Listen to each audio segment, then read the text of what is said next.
Welcome to the Great Basin Fire Potential Briefing for Friday, August 2nd. This is Gina Palma. Today we'll continue to see isolated mixed wet and dry thunderstorms up across central Idaho, which will be moving off to the northeast fairly quickly. These will also produce gusty outflow winds and may again be a mix of wet and dry. However, we have had some recent moisture in that area. We will likely lose our thunderstorms further south today with drier conditions. On Saturday, we'll likely see a return of moisture potentially to the far southern areas of the Great Basin. However, this activity will pick up on Sunday and spread further north. These thunderstorms across the eastern half of the Great Basin on both Saturday and Sunday will be on the wetter side and producing good amounts of wetting rains, especially in the higher terrain. Over the last 24 hours, we saw scattered thunderstorms, especially across Idaho into northeast Nevada, with more isolated thunderstorms out across Utah. These thunderstorms did produce some rainfall and some gusty outflow winds, especially across Idaho, where some areas saw above a quarter or a half inch of precipitation. Other areas saw more spotty precipitation in Utah. Great Basin fire activity was light across the area yesterday. However, we did have a few new large fires up across Idaho. Over the last 7 days, we've continued to see the precipitation associated with the monsoon moisture, mainly across the southern half of the Great Basin, with more isolated wetting rains further north up across Idaho. Over the last 2 weeks, this precipitation we have seen has been above normal in parts of Utah and in Nevada, but for the most part, the Great Basin largely has been below normal precipitation.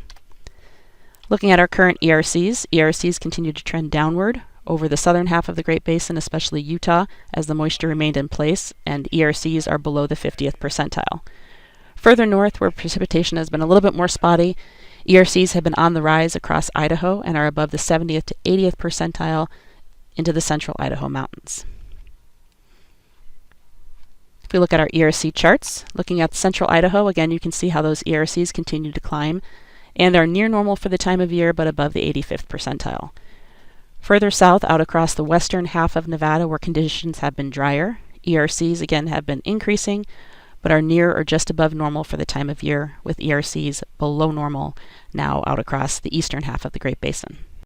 10-hour fuel moisture continues to remain very low over the western half of the Great Basin as we've continued to see hotter and drier conditions. Again, this is more representative of our fine fuels. These dry fine fuels also extend further north up into the western half of Idaho. Further east, obviously, with the moisture in place across Utah, fine fuel moistures have increased significantly.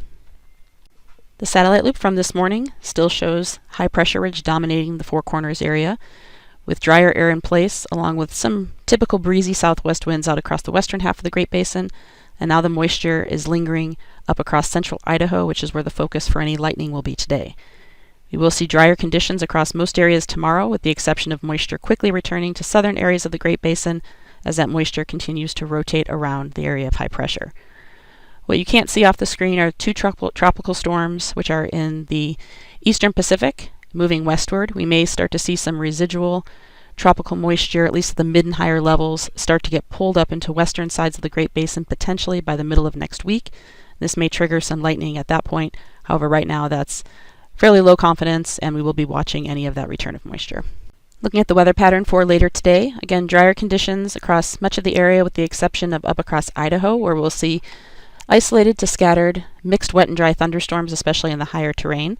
We do not have any high risk out. However, we will see some of those storms produce gusty outflow winds, and they should be moving quickly off to the northeast. So again, it's something to watch at least for central Idaho for today.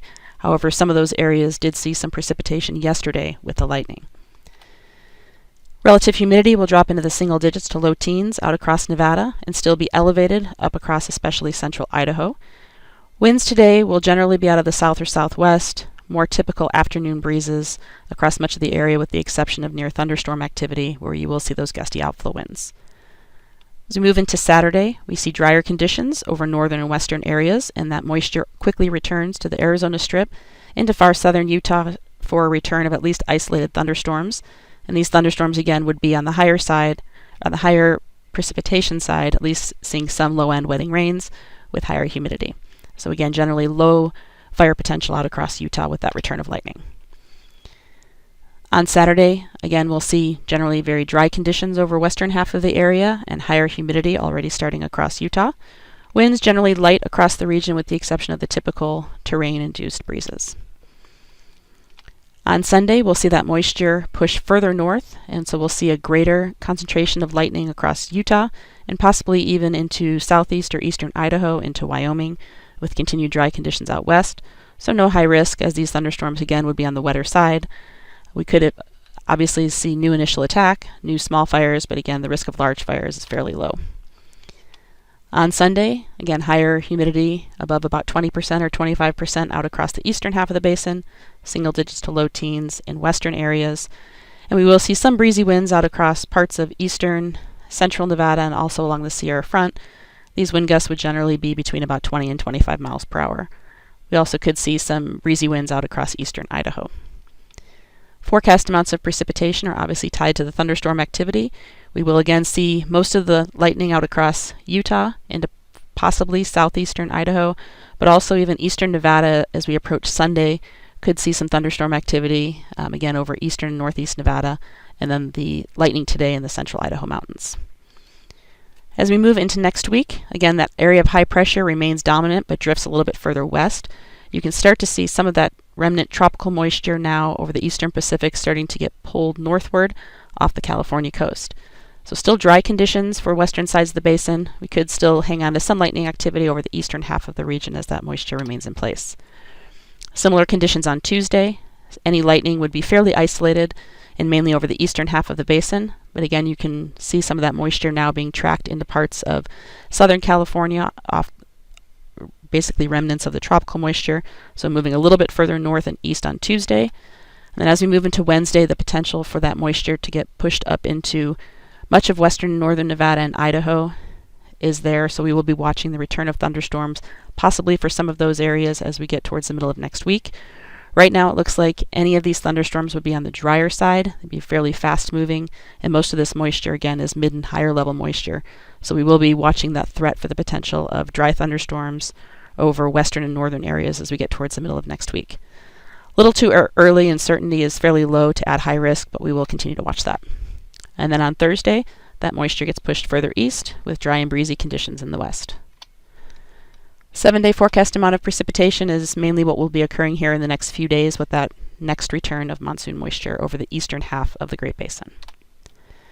The 8 to 14-day outlook taking us into the end of the second, early part of the third week of August shows generally cooler conditions potentially and also drier conditions. We will continue to watch this pattern as that certainly is a shift from what we've been seeing recently. That concludes our webcast for today. Check back tomorrow for the latest updates.